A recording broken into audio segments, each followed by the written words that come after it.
အားလုံးပဲမင်္ဂလာပါဒီနေ့ဗီဒီယိုမှာတော့အမိဝကြကဏ္ဍထဲကနံဝကြကဏ္ဍအကြောင်းကိုဆွေးနွေးသွားမှာပဲဖြစ်ပါတယ်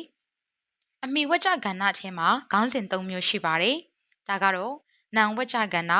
နံအထူးပြုဝကြကဏ္ဍနဲ့ကရိယာအထူးပြုဝကြကဏ္ဍပဲဖြစ်ပါတယ်ဒီနေ့ဆွေးနွေးသွားမယ့်နံဝကြကဏ္ဍဆိုတာကတော့နံသဘောတက်ရောက်တဲ့ဝကြကဏ္ဍပဲဖြစ်ပါတယ်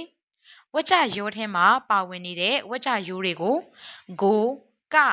မှာစတဲ့နောက်ဆက်လေးတွေနဲ့ချိတ်ဆက်ထားပြီးတဲ့ဝကြကဏ္ဍပဲဖြစ်ပါတယ်။ဂူဆိုတာကတော့ကဏ္ဍနောက်ဆက်ဖြစ်ပါတယ်။ကမှာဆိုတာကတော့ကတ္တာနောက်ဆက်ဖြစ်ပါတယ်။ဒီလိုမျိုးကဏ္ဍနောက်ဆက်ကတ္တာနောက်ဆက်တွေနဲ့ချိတ်ဆက်ထားပြီးတဲ့အတွက်ကတ္တာသဘောကံသဘောတက်ရောက်သွားတာပဲဖြစ်ပါတယ်။တနည်းအားဖြင့်ပြောရရင်နံသဘောတက်ရောက်တဲ့ဝကြကဏ္ဍတွေပဲဖြစ်ပါတယ်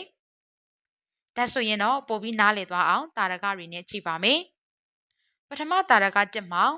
သူခရီးသွားမီထိုအကြောင်းကိုအိမ်သားများမသိကြပြီဆိုတဲ့ဝကြရိုးနှစ်ကြောင်းကိုဆက်လိုက်တဲ့အခါမှာသူခရီးသွားမီကိုအိမ်သားများမသိကြပြီအပြောဝကြနဲ့ဆိုရင်တော့သူခရီးသွားမှာကိုအိမ်သားတွေမသိကြဘူးလို့ရေးမှာဖြစ်ပါတယ်အသေးစိတ်ပြောရရင်တော့သူခရီးသွားမီကိုဆိုတဲ့အမိဝကြကဏ္ဍနဲ့အိမ်သားများမသိကြပြီဆိုတဲ့အမိခံဝကြကဏ္ဍကိုတွေ့ရပါမယ်ဒီနေရာမှာကိုကတော့အဆက်ပစ္စည်းဖြစ်ပါတယ်တနည်းအားဖြင့်ပြောရရင်ကိုဆိုတာကတော့ကံနောက်ဆက်ဖြစ်ပါတယ်ဒီလိုမျိုးကိုဆိုတဲ့ကံနောက်ဆက်ကအရှိကဝကြကဏ္ဍကိုချိတ်ဆက်ပေးထားတဲ့အတွက်သူခရီးသွားမီဆိုတဲ့စကားစုဟာကံသဘောတက်ရောက်ပါတယ်တနည်းအားဖြင့်ကံနေရာမှာရှိနေရတဲ့စကားလုံးတွေဟာနံစကားလုံးတွေပဲဖြစ်ပါတယ်ဒါကြောင့်မလို့ကံသဘောတက်ရောက်တဲ့ဒီစကားစုဟာနံသဘောတက်ရောက်တဲ့စကားစုပဲဖြစ်ပါတယ်နံပါတ်2ကိုဆက်ပြီးတော့ကြည့်ပါမယ်သူစာဖတ်နေသည်ကြာချိန်မှာ3နာရီရှိပြီဒီဝကြရိုးနှစ်ကြောင်းကိုဝကြရိုးအဖြစ်ပြောင်းလဲလိုက်တဲ့အခါမှာသူစာဖတ်နေသည်မှာ3နာရီကြာပြီအပြောဝကြနဲ့ဆိုရင်တော့သူစာဖတ်နေတာက3နာရီကြာပြီလို့ရေးရပါမယ်ထပ်ပြီးတော့မှအသေးစိတ်ကိုလေ့လာပါမယ်ဒီနေရာမှာ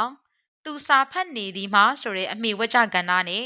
3နာရီကြာပြီဆိုတဲ့အမိခံဝကြကဏ္ဍဆိုပြီးနှစ်ပိုင်းတွေ့ရပါမယ်ဒီနှစ်ခုကိုချိတ်ဆက်ပေးထားတာကတော့မှားဆိုတဲ့အဆက်ပစ္စည်းပဲဖြစ်ပါတယ်တနည်းအားဖြင့်ပြောရရင်မှားဆိုတာကတော့ကတ္တာနောက်ဆက်ပဲဖြစ်ပါတယ်ဒီလိုမျိုးမှားဆိုတဲ့ကတ္တာနောက်ဆက်နဲ့ချိတ်ဆက်ထားတာဖြစ်တဲ့အတွက်အရှိကသူစာဖတ်နေသည်ဆိုတဲ့စကားစုဟာကတ္တာသဘောတက်ရောက်နေပါတယ်အရှိကပြောခဲ့သလိုပဲကတ္တာနေရာမှာကံနေရာမှာရှိနေတဲ့စကားလုံးတွေဟာနံစကားလုံးတွေပဲဖြစ်ပါတယ်ဒါကြောင့်မလို့ဒီကတ္တာသဘောတက်ရောက်တဲ့ဝကြကဏ္ဍဟာနံသဘောတက်ရောက်တဲ့ဝကြကဏ္ဍပဲဖြစ်ပါတယ်။ဒါကြောင့်မလို့သူစာဖတ်နေသည်မှာဆိုတာကနံဝကြကဏ္ဍပဲဖြစ်ပါတယ်။နောက်ဆုံးတာရကကိုကြည့်ရအောင်။ပူပူတို့ကစားကြသည်စိန်ပြေးတန်းကများသည်ဒီဝကြရိုးနှစ်ခုကိုပေါင်းစပ်လိုက်တဲ့အခါမှာပူပူတို့စိန်ပြေးတန်းကစားကြသည်ကများသည်အပြောဆိုရင်တော့ပူပူတို့စိန်ပြေးတန်းကစားတာကများတယ်လို့ရေးရပါမယ်။အသေးစိတ်ခွဲကြည့်တဲ့အခါမှာပူပူတို့စိန်ပြေးတန်းကစားကြသည်ကဆိုတဲ့အမိဝကြကဏ္ဍနဲ့များသည်ဆိုတဲ့အမိခံဝကြကဏ္ဍကိုတွေ့ရပါမယ်။ဒီနေရာမှာကဆိုတဲ့အဆက်ပစ္စည်းကချိတ်ဆက်ထားတာဖြစ်ပါတယ်။ထပ်ဖြည့်ပြောရရင်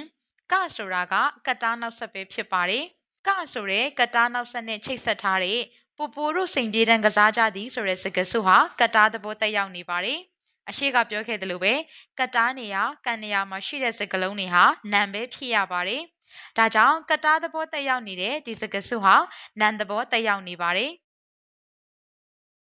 ဒါဆိုရင်တော့ပူပူတို့စိန်ပြေးတန်းကစားကြသည်ကဆိုတဲ့ဝကြကဏ္ဍဟာနံဝကြကဏ္ဍဖြစ်တယ်ဆိုတာကိုရှင်းလင်းသွားပြီပဲဖြစ်ပါတယ်။ဒီနေ့ဆွေးနွေးခဲ့တဲ့သင်ခန်းစာကိုပြန်ပြီးတော့အချင်းချုပ်ရမယ်ဆိုရင်